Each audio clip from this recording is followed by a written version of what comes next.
We've got Dr. Shweta joining us to discuss all things health and wellness regarding women's health and men's health from 40 plus onwards, discussing early aging, hormone imbalances, etc. She's the expert, so here she is to join us. Dr. Shweta, welcome.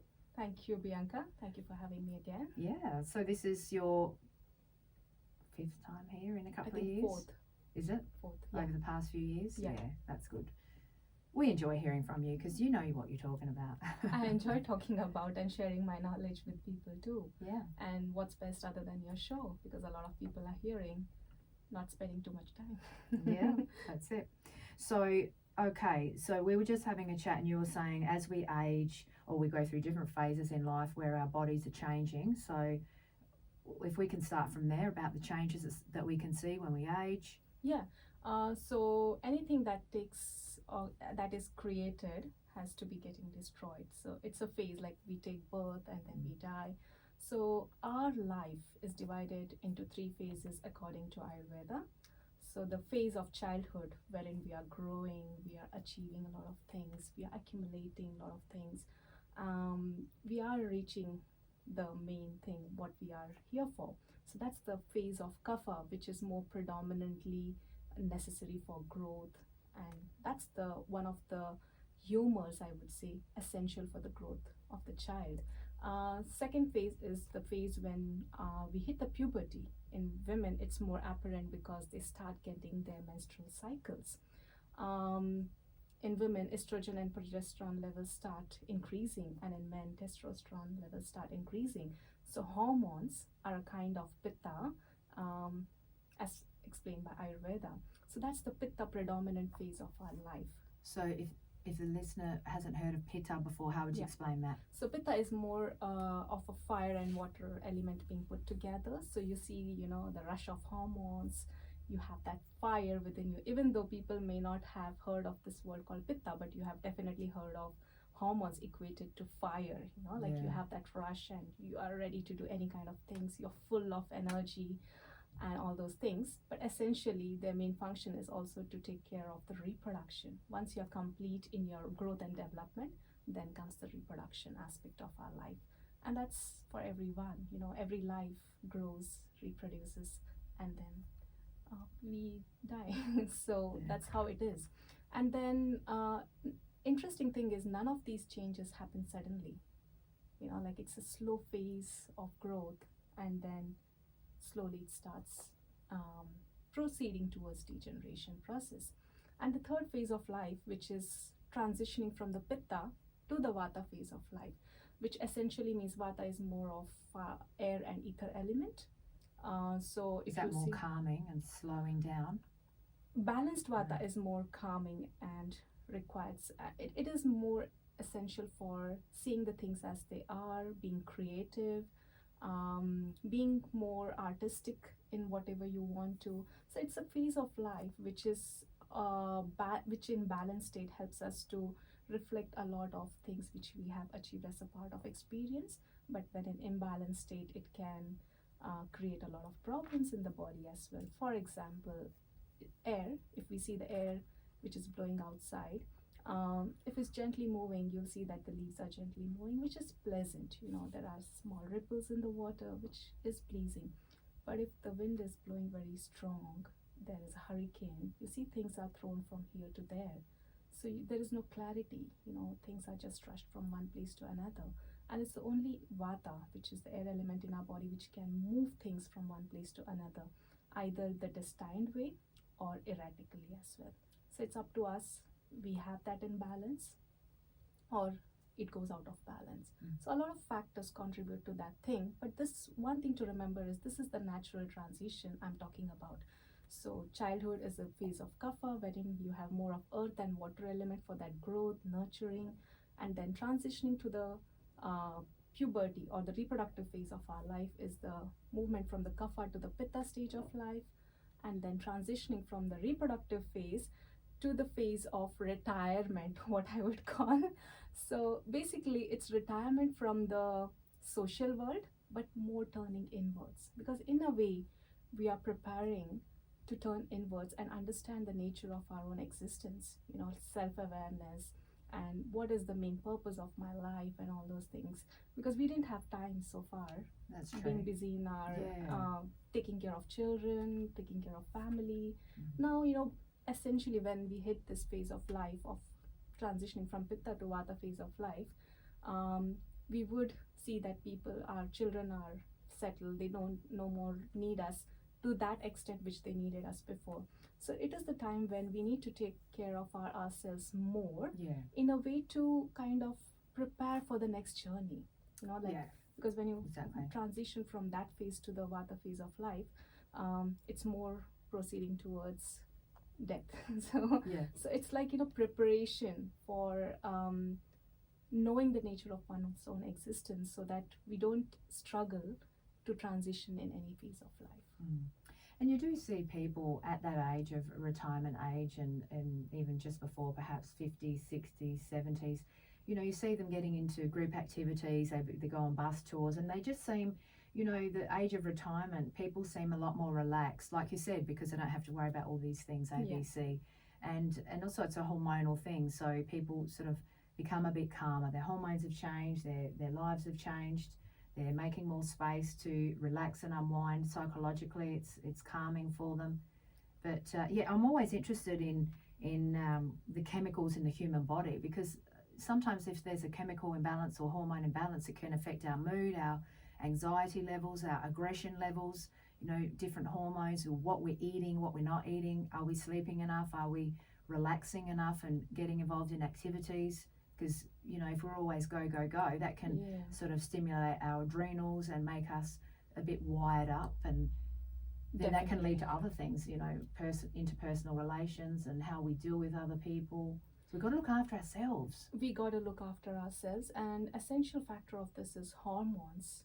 Essentially, it could be any hormone coming from the hormones are essentially the messengers or kind of secretions coming out of endocrine glands. Endocrine glands are the glands which are in our body, which don't have ducts to carry their secretions. They release their hormones into the bloodstream, but the beauty about these hormones is they will go and act only on certain places, even though they are flowing through the bloodstream everywhere. So for example, if there is a hormone called as thyroxine hormone, it will be released into the blood, but it will go and act on the target tissues, right? So they should not be in more or less quantity. They should be in exact quantity which our body needs. So if it's more increased in quantity, we call it as hyper, or if it is in reduced quantity, then we call it as hypo. So it's just like, when you're making a cake, you need to put exact amount of ingredients to make sure you get a beautiful and delicious cake coming out of it. So our body knows how much of hormone is needed to support my metabolism, or its growth, development, sleep, digestion. Everything is controlled by the hormones. So what amount is required is known only to our body, and that true intelligence which is within us. So when we talk about taking an external hormonal supplement, of course we need to take that when we don't produce enough amount of hormones in our body. But remember one thing, it wouldn't be the same amount your body would need taking hormones. But when we suffer from certain things, it's just that we need to supplement it with the required amount of hormones. But at the same time, we need to also understand why these hormonal imbalances are happening in our body. We were not born with it, right? But the imbalances over a period of time have happened, and one of the most important factors today is stress. Oh, exactly. I was going to say that. Exactly, because that stress hormone, is it cortisol? Is the stress hormone? It's adrenaline and cortisol. Cortisol. So they both are produced from the adrenal glands, and they are endocrine glands too. That's right. So if we've got a rushed, busy life, we're not unwinding, we have unresolved issues, emotions, whatever, that can affect chemicals and hormones, stress hormones. Yes. So essentially, one thing here is to remember that the hormones also control our nervous system. And there are two aspects of our nervous system. One is sympathetic and another one is parasympathetic nervous system. Now, sympathetic nervous system is very essential for our survival. So it's called as fight or flight response of our body.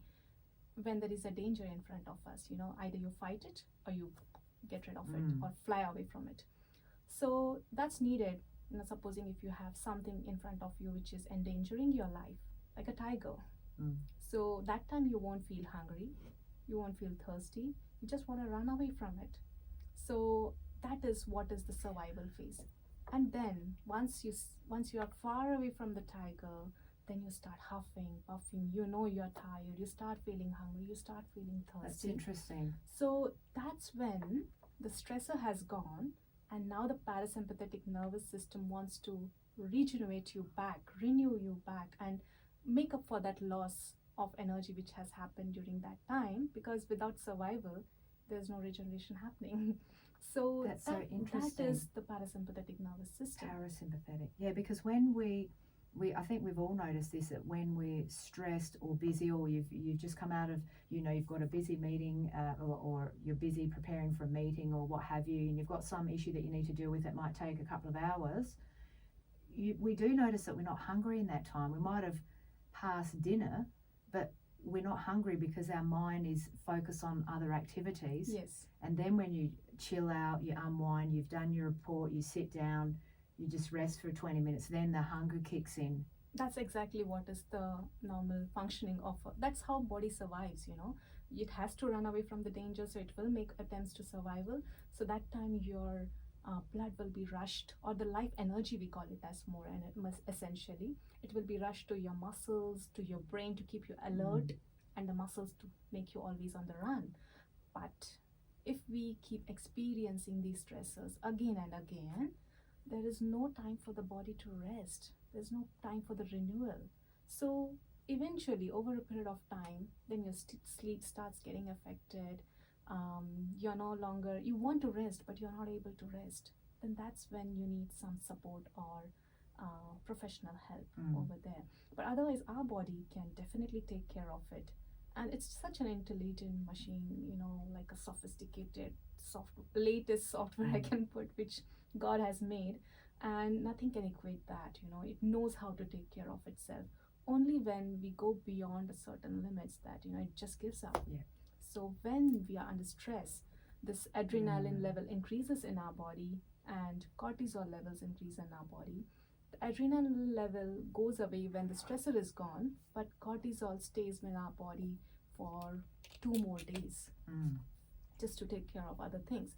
But when the stressor goes away, in ideal world, but it doesn't happen much nowadays.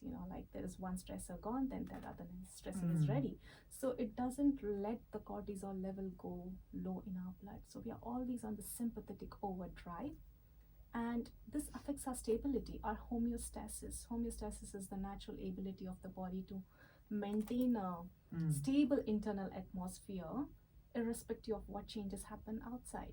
So that's being affected, and that's why we see that when we are in that age group of like when we are young, so especially within our 20s and 30s, we feel that we can take care of most of the things, we are multitasking at the same time. But once we start going late 30s or hitting 40s, we see that small things makes us more anxious.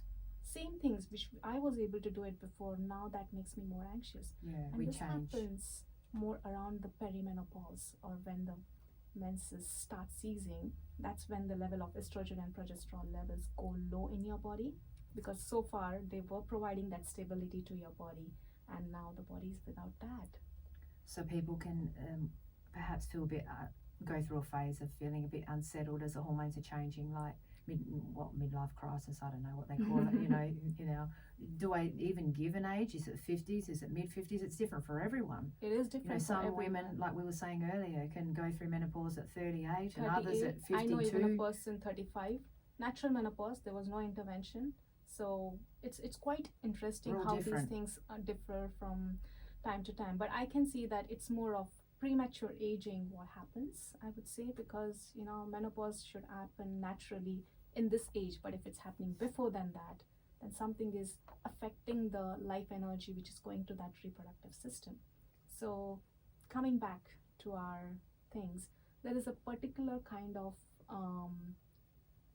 lifestyle, or kind of menstrual routine. I always talk about this with my clients, because when people ask me when we need to prepare for our menopause, it starts when you start getting your menstrual cycles. So that early you start. Because preparing. the thing is, when you don't have a proper menstrual routine, you overexert yourself. Push, So you're actually like challenging your body's natural ability to heal itself. So it's depends upon a lot upon how you're having your menstrual. So during those 3 or 4 days when you're bleeding, if you're overworking, if you're more stressed, or if you're overexerting yourself, initially you don't see any changes. But when people start mostly in late 30s or so, I have seen people start suffering from hormonal imbalances. There is endometriosis, PCOD, because they're not looking after heavy bleeding. themselves. Because the thing is, not following a menstrual routine, and like a lot of stresses around, then slowly your body gives up. Once in a while, if this happens, your body can take care of it. But if it's a normal routine for happening most of the times, there will be a time when it gives up. So there was a saying, nobody becomes thin or nobody puts on or loses weight in a day. It's a collective effort over a period of time. So does the stress, collective accumulation over a period of time, and then hampering our body's homeostasis. So the message from this, what we've been talking about, is listen to our body, listen to our mind, listen to what we want, and don't push ourselves, right? Yeah. Because look, life is busy, there's things to do, but look, we always hear it, have a balanced life, right? Body, mind, soul, you hear that everywhere. Just take care of yourself. Okay, we go to work, we put in the hours, and then after we have to make that time to unwind. And I like the way you were talking about the body earlier, and it's good to think about the body as a machine or a vessel, because it's like if we put the wrong petrol in our car, it's not going to work. No. If we don't check the oil, this and that, don't have enough water, what have you, it's not going to operate properly. We need to be hydrated. We need to eat well for our brain. The first organ to take food, when we put food in our mouth and eat, the first organ to take the food is the is it the heart or is it the brain? I'm thinking now, I think it's the brain first and then the heart, or is it the heart and then the brain? It's about five senses, like all they start affecting your brain, how you feel with the food, like if you like the smell of the food, if you like the taste of the food, if the touch of the food, all those senses should be nourished, it is said. So it in a kind of pleases your brain. Pleases the brain. And like brain by brain or heart. I know that's a good one, because the thing is, many people think, I think it's essentially the mind. Yes. If you think it is in the brain or it is in the heart. So it's everywhere. So probably, when we say that I'm thinking, so probably we point here, but then I'm feeling, probably we find here. But both are the functions of the mind. So I think it's essentially your mind feels good about it. So your mind should be in place. If you're stressed or thinking about some things while having your food, probably you are not experiencing the food as a whole. So a lot of things to do with that. And the way you mentioned about the petrol, like good petrol, hydrated, good food and everything, proper servicing of the car regularly is also very essential, because that's the way, take time to detox your body and your mind. Most of the time people pay a lot of attention to detoxing the body because they want to lose weight, or they have certain health concerns, they want to drastically take care of it. Nothing happens in a day. You need to be more regular, and also something which you can sustain it for a long period of time. So as simple as eating healthy meal, freshly cooked, or like warm meals, and staying away from processed foods is the easiest way. But the more easily available the food is, the more time I think it would take for the body to process it. So 2-minute things are not so good. 2-minute things, like 2-minute noodles or 2-minute instant things, wouldn't be so much good for our body. But once here and there, it won't hurt. Once in a, that's what I said, your body knows how to take care of it, and once in a while you do that, it has a tendency to take care of itself. But then if it goes out of limit, the body gives up. There's no use. It's just like you're talking to your kid, or you keep telling them this is not good for you, this is not good for you, but then then you give up. He's not never going to listen, so just leave it. And you hear people saying as well, they have cheat days. You hear a lot of sort of, what do they call it, personal trainers and things like that, saying it's good to eat well through the week and maybe one Saturday, like every Saturday or every second Saturday, have a cheat day where you're going to have a hamburger and chips or something, or a milkshake or thick shake or an ice cream at the beach. Or, you know, we've got to enjoy life too. Yeah. Right? We An ice definitely cream is can delicious, enjoy. right? But we all know it's not definitely healthy. enjoy. It's We good for should our mind if we definitely- eat it, yeah? Sometimes, you know, comfort foods are also there, you know, like you like to Comfort food. eat them. But have you noticed that, you know, things change in different phases of our life? When we were children, or, you know, when we were stopped from eating certain things, we want to eat it more. That's true. But yeah. when you grow up and you start understanding, no, this will make me put on weight, then you start staying away from it, even though you like it. So you start understanding what is good for you, what is not good for Yeah. you. Just like, you know, music, you know, if you're in your early 20s or 30s, you like a bang bang music, you know, you want the fast beat and everything. Yeah. But after 40 and all, you That's slightly right. incline towards a calmer one. It's you know, interesting, isn't it? peacefulness. How we change. That's- My playlist has changed. I look at my playlist from 10 years ago. Same with me. I think, did I like that? Well, I was like hyper, I danced to it, get real pumped up for life and the day. But now I like the chill lounge sounds, you know. So these could also be influenced by the hormones, the level of hormones in our body, or you know, sometimes we just want to have a quiet time for ourselves, and sometimes we feel like listening to the music.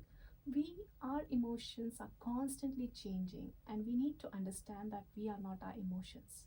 That's a good one. We're not our emotions. No. And we're not our thoughts too. No. We can have a crazy thought. Doesn't mean we're crazy. It's No. just a thought. See you later. We Pass had a- on. Like they say in So- meditation, watch it pass like in a river, a stream, and a little, I don't know, leaf on a stream going down. It passes. Okay, we all have crazy thoughts. Let's move on to the next one. Yes, exactly. And when we start looking at ourselves as observers, no, we Observers. can observe what we eat, we can observe our thoughts, then I think we become a little conscious. Observe with non-judgment the Y- thoughts and that. Like the if it's thing is- if it's a crazy thought.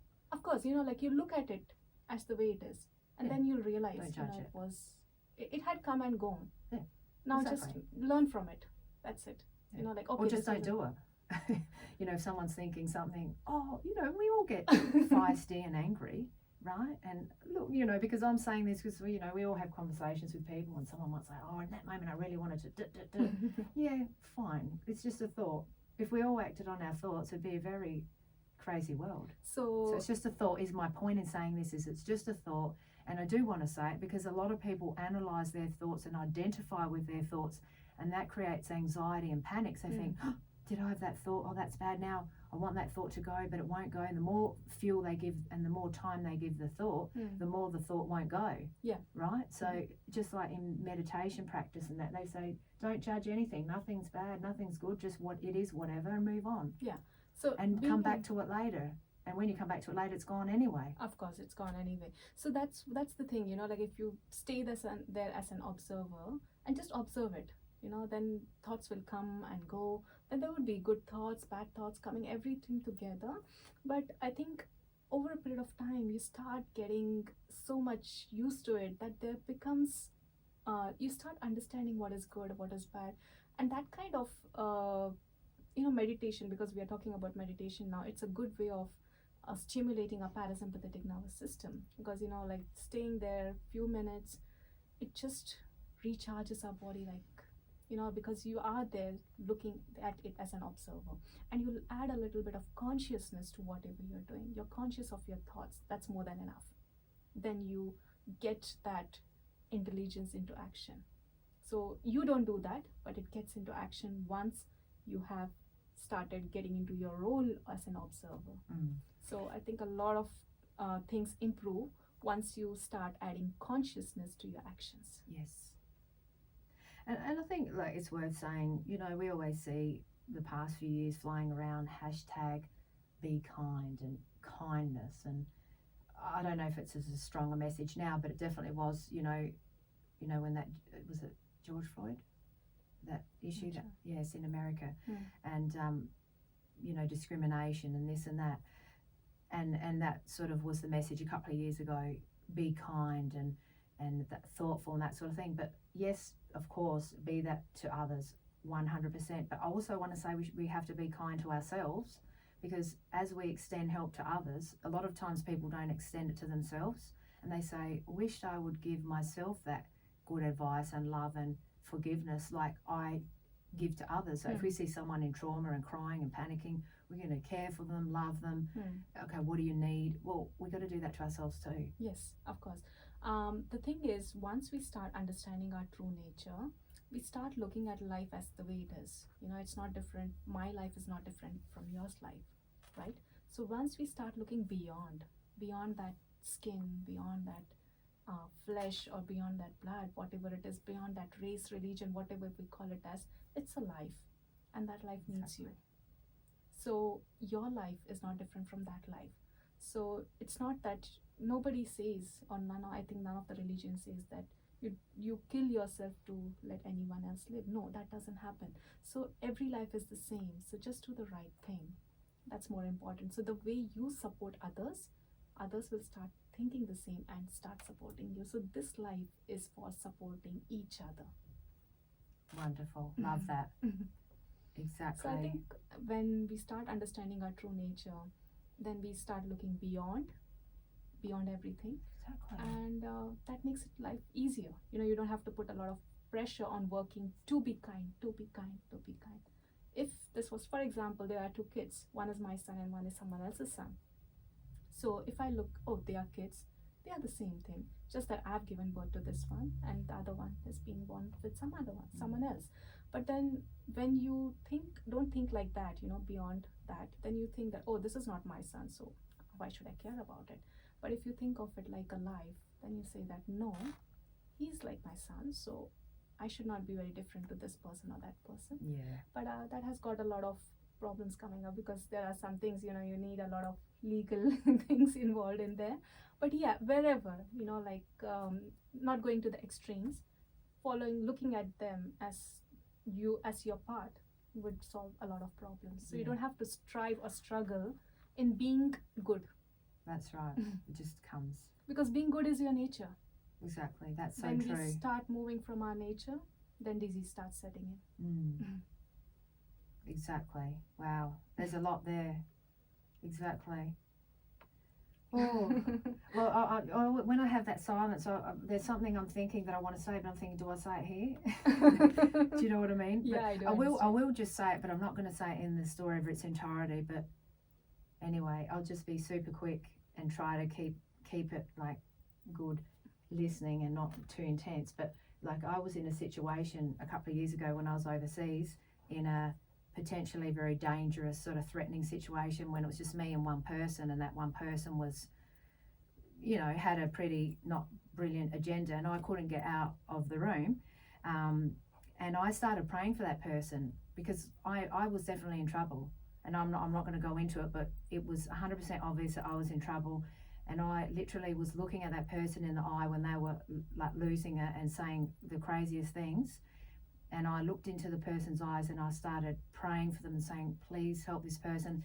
And I was also looking at them and thinking, wow, once upon a time they were born an innocent baby. Like, they were a beautiful, innocent soul. Just because they're psychotic and crazed now, right? And they must have been on something, because they didn't even look human. They were, the demon was in them for sure, possessed. And I was just trying to think, oh my God, this person was once innocent and lovely, and like, I just wanted to extend love to them, and I showed that through my eyes, and I was praying for them, and literally the person in front of me was changing, and he stopped whatever he was saying, and he literally just changed into this nice whatever and let me out. And he said, he went to the door and opened it. He said, do you want to leave? And I said, yes. I feel like saying, what do you think? But I was still calm. I said, oh yes. And I literally got out. It was God, 100%. And but what got me onto saying that now? That we were talking about that we're all good at heart. We're all born good. Being good is our nature. Yeah, being good is our nature. So I was thinking, this guy might be like this now, but once he was good. And yes, and also prayer works. Prayer got me out. What got me out of it? What else was it? How can someone change? I think when we pray, we So get quick. connected to our inner self, because He's within. Yeah. When we pray, we get start gathering that energy around, because everything in this world is all made up of energy. So it's just those energy we emit. When we are fearful, we emit certain energy. That's right. We are That's peaceful, true. we emit certain energy. So it's all a play of energy. Exactly, because I did see on the Oprah Winfrey show as well years ago that she said that they had someone talking about predators, and if you're in a room with someone, this and that something's is going awry and not too good, to also just stay calm, because I think a lot of predators freak out when, or change or take negative action when the person panics or screams and freaks out. Because at one point I was a bit sort of unsettled and started to cry, and it made the person angrier. So when I started to just chill out, pray for the person, I was like in super zen mode, the energy of the room changed and the person calmed down. That's true. That can help a lot. But having said that, you are lucky enough that that person let you go and all that thing happened. But then there would be people who would say that I did my best praying and doing all those things. Exactly. But he didn't change, and That's right. he did something wrong, probably. Right? That would also be some people's experience. Of course. I'm glad you said that. Yeah. Yeah. So because I have heard these from people, I would do the right thing, but other person wouldn't listen and all those things. So then you start feeling whether I did the right thing or not. For those people, I would always say you did the right thing, but you can only do your best, which is within your hands. That's right. The fruit is not in our hands. A lot of times, this reminds me of one of the stories. One of the sages. He was more than 100 years old, and there was a pilgrimage. He used to walk miles together to visit a temple. Someone asked him at this age also, how do you travel so long? And he said that if it was just for me, I wouldn't have been able to go. But when I put it up to him, or God, or the universal strength, he gets me there, life becomes easy. So you only do your best. What is in your hands is to do the best with what you have. The fruits are not always in our hands. So it's like, doing your work without being attached to the results. And not having that pressure on ourselves. And that's probably why a lot of people are religious or have a faith, whatever it is, Christianity, Buddhism, Hindu, Judaism, whatever they believe in, is probably to know that they have someone with them, or they have that support system. Well, the example I can think of right off the top of my head, let's say, is Christianity. And there's many, but just to say that a lot of Christians believe that God or Jesus is walking with them through their trauma. That's what it says in the Bible. That's what is God's word. He says, don't carry the heavy bags, give them to me and just keep going, and I'm with you. That comforts a lot of people, right? Comforts a lot of people. It's different in different religions, and respect to all belief systems. True. So I think a lot of that comes with the gratitude. When we say I did this, then when we succeed, we get a lot of attitude or arrogance. And when we don't get success or we fail, then we go into depression. So when we say that I tried my best and he did, this was achieved because of him or her, the strength, universal power, then you maintain that, modesty, or always that gratitude stays within you, that you are being humble in that sort. So you don't suffer from either, because arrogance or even depression are both like the two sides of the disease. It's like a disease of the mind. When too much of arrogance hits your brain, then you start doing mistakes over a period of time, because a lot of I comes in. So it's just that I'll do my best, but then he'll do what's best for me. What's the saying? God will do the rest, or something? I'll do my best and God will do the rest. Something like that. Not sure. That's but, the sort of message of, we're going to do our bit and he'll do leave it. Yeah. Put your trust in that's whatever true, people believe in. Yeah, because most of the times we think that I wanted to achieve this, but then maybe that was not good for you. So he had different.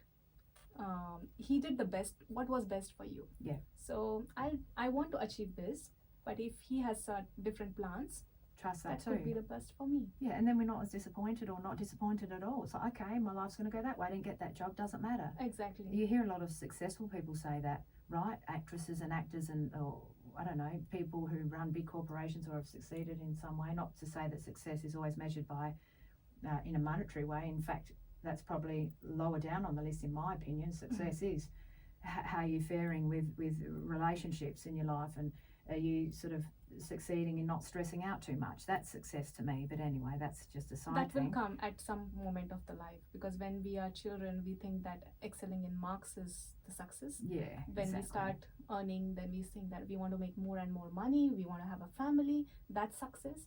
But then after that is finished, then we are still longing for something, and that longing only ends once we understand our true nature.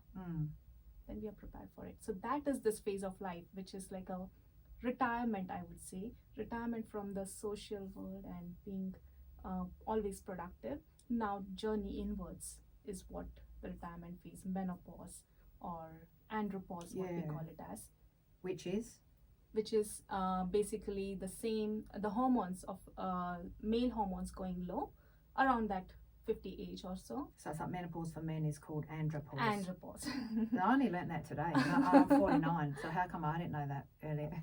So it's So you're basically always the learning, right? yeah, so it's basically the level of testosterone hormone slowly starting So to it go goes low. down. Yeah, and then they have their own problems, suffering from, like a lot of hormones support a lot of things.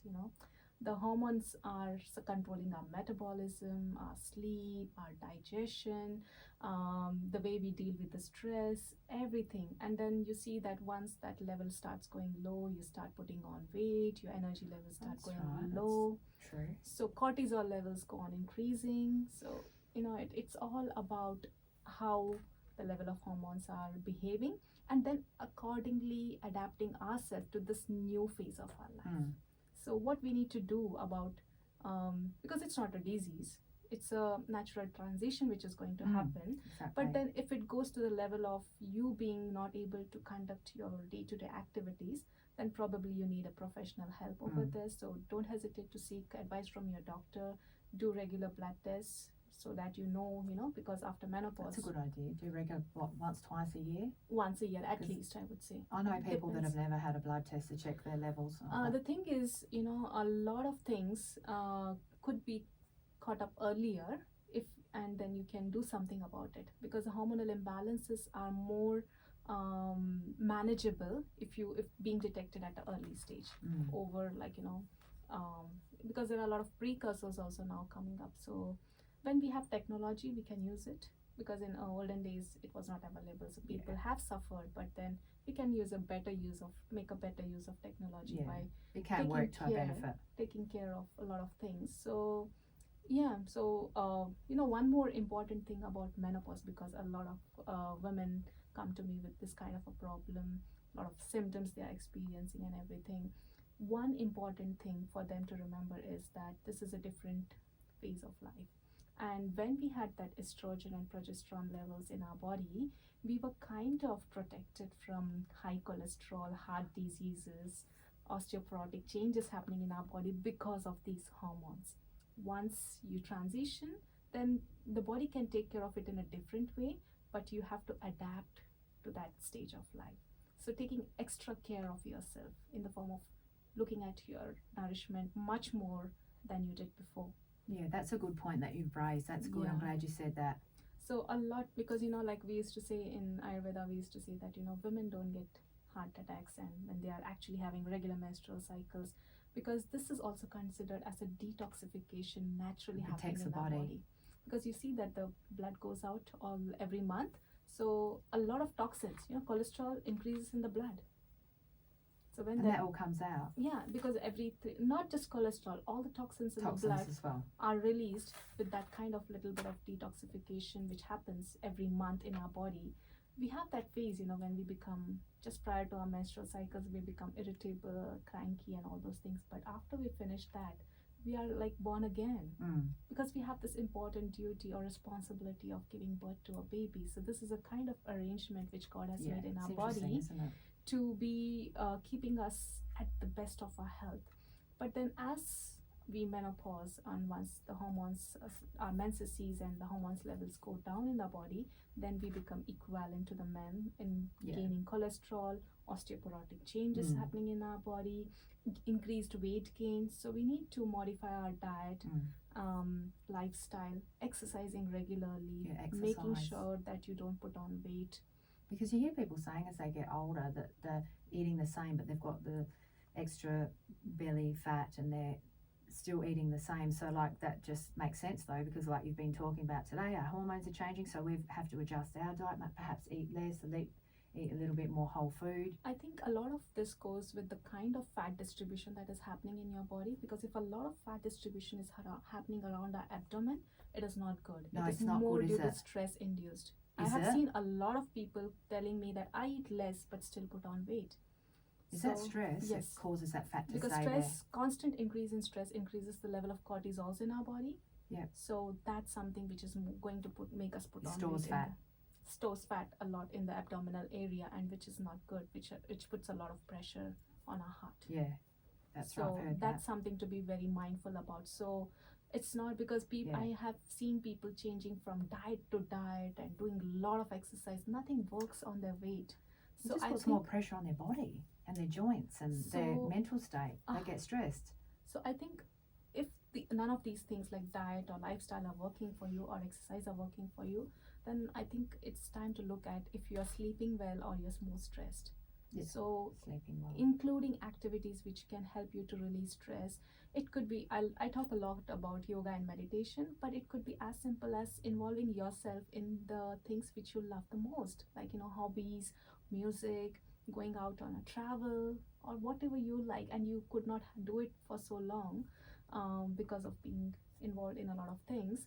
I think go socialize, meet people, whatever gives you Exactly. happiness. Just being mindful of things. If junk food gives you happiness, then doesn't mean that you have to go and eat a lot of junk. But then alcohol also, some people would say, I like alcohol, so I would go and have that.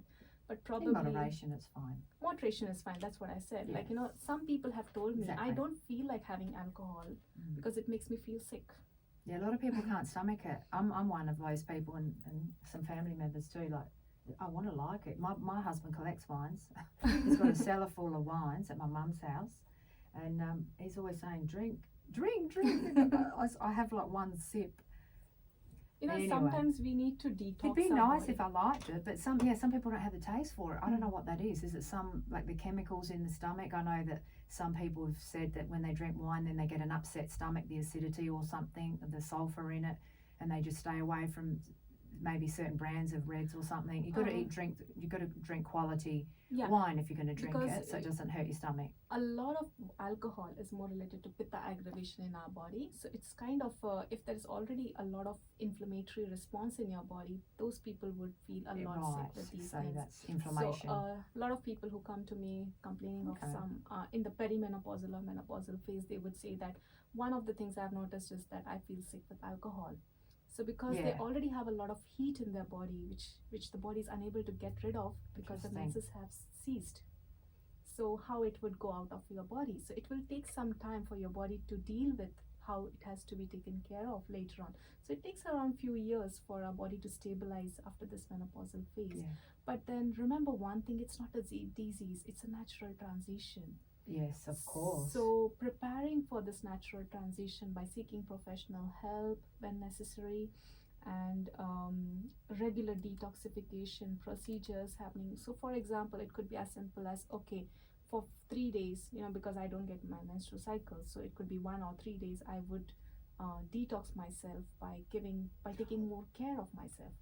Like probably it could be like providing massage for self massage, or having a lighter diet for those 3 days. Eat lighter, yeah. And well, that's good for the body, isn't it? Yeah, it is definitely good. So and don't they say that the human body doesn't really need as much food as we get older in age? They say that we shouldn't eat as much food because our digestive system's been around for a long time, and our body, and everything slows down, so we're just going to eat a bit less to function better. I've heard that. Let me give you an example to make it clearer here. Just before we finish off. Yeah, so if we have fever, we don't feel like eating food because there are a lot of toxins in our body which our body is trying to get rid of. So the same phase happens there. Whenever your digestion goes low, of course our digestion wouldn't be the same as it was in our younger age, but we should be eating something and that should be digested by our body. But if there is a lot of amount of toxins present in the body, we won't feel hungry. And if there is comfort eating happening during that stage, you accumulate more toxins from eating bad food. that's going to lead to weight gain, increased water retention in the body. So everything is just being stored there and not metabolized, not being get rid of. So a lot of parasympathetic nervous system stimulation helps a lot in these things, because it helps us to have a clearer picture of what we are going through. It makes us more self-aware.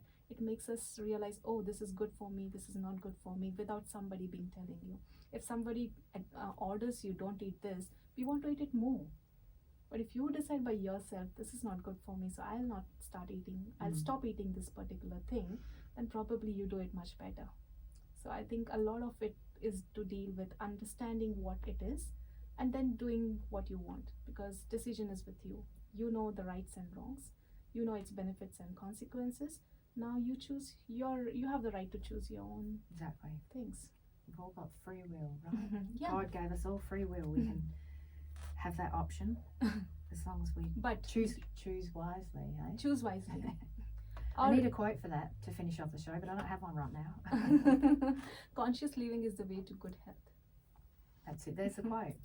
So thank you. Anything else? Just that, got 30 seconds left. A lot of this goes with self-awareness and conscious living. So yoga is conscious living. So practicing yoga 24/7.